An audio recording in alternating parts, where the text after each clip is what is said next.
Hello everyone, आज हम आ चुके हैं sir the unit of life के नए लेक्चर पे, that is lysosome. I know काफ़ी लंबा खिंच चुका है ये chapter. I am sorry for your inconvenience, but मेरे बीच में एग्ज़ाम्स भी आ गए थे और अभी मैं बहुत लॉन्ग वीडियो शूट नहीं कर पा रही हूँ ड्यू टू मैं बीमार थी कुछ दिन से। तो फिर आज हम लेके आए हैं एक नया वीडियो लाइसोसोम के ऊपर। और अब हफ्ते में हम एक वीडियो डालेंगे, लॉन्ग वीडियो, अगर हो सका तो। Okay, but let's start today's video.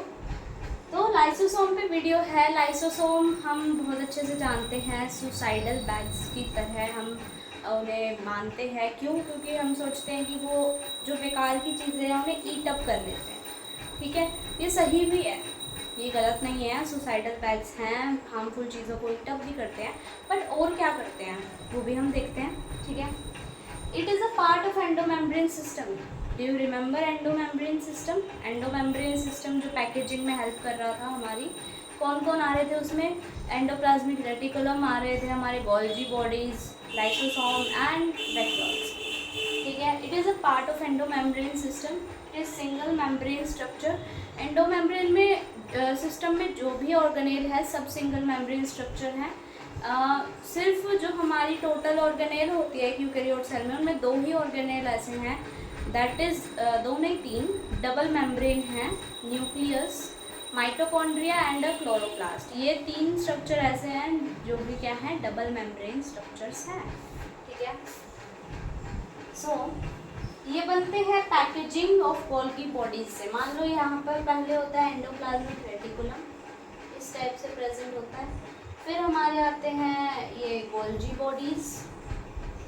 ठीक है, यहाँ पे ये कुछ मटेरियल देता है हमें। यहाँ पे ये जो प्रोटीन है वो मॉडिफाई हो जाता है और उसमें कुछ एडिशन वगैरह जो भी करनी है हमें वो सब हो जाता है। फिर जब ये यहाँ से निकलता है तो ये यहाँ पे ऐसे वेसिकल्स के फॉर्म में निकलते हैं, पैक होके। ठीक है, जो हमारे प्रोटीन है, क्योंकि ऐसे बिखरे बिखरे से निकलेंगे तो ये तो कहीं भी चले जाएंगे, हमें एक टारगेट साइट पे पहुँचाना है। तो ये ऐसे वेसिकल्स के फॉर्म में निकलते हैं, और ये जो निकलते हैं वेसिकुलर फॉर्म में, इन्हें ही हम कहते हैं लाइसोसोम।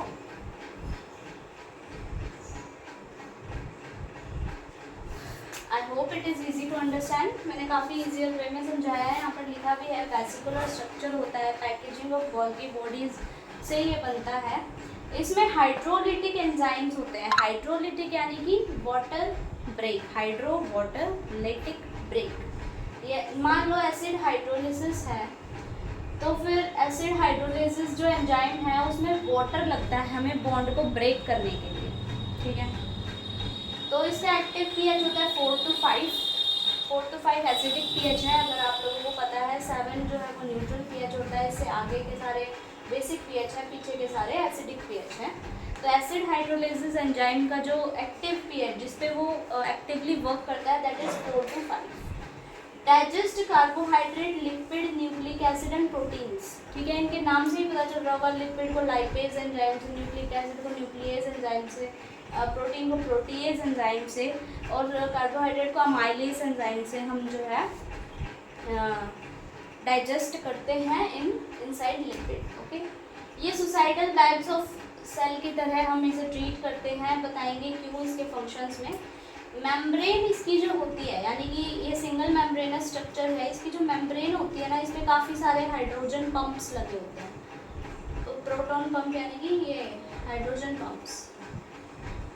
और तुम्हें पता है ना, H+ कॉन्सेंट्रेशन ज़्यादा होने से एसिडिक जो नेचर है वो बढ़ता है। अगर केमिस्ट्री पढ़ी है तो H+ आयंस का मतलब होता है ज़्यादा H+ ions means more acidic nature, more OH- ions means more basic nature.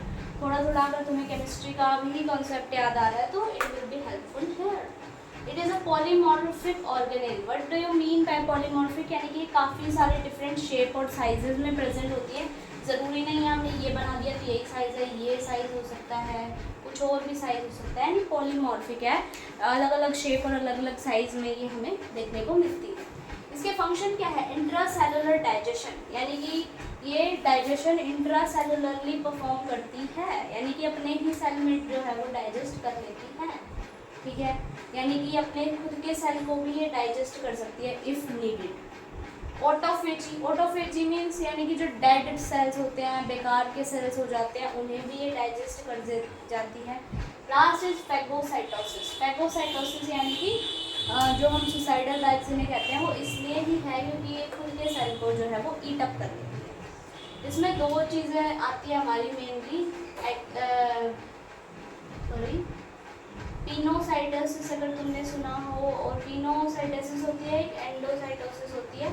Pinocytosis means self drinking, यानी कि खुद का जो पानी है वो पी जाना। एंडोसाइटोसिस मीन्स खुद का जो खाना है वो खा जाना, सॉरी एंडोसाइटोसिस मीन्स फैगोसाइटोसिस बोलते हैं, खुद का खाना खा जाना, that is phagocytosis. Pinocytosis is पानी पी जाना, यानी कि self drinking. Phagocytosis is self eating. Okay.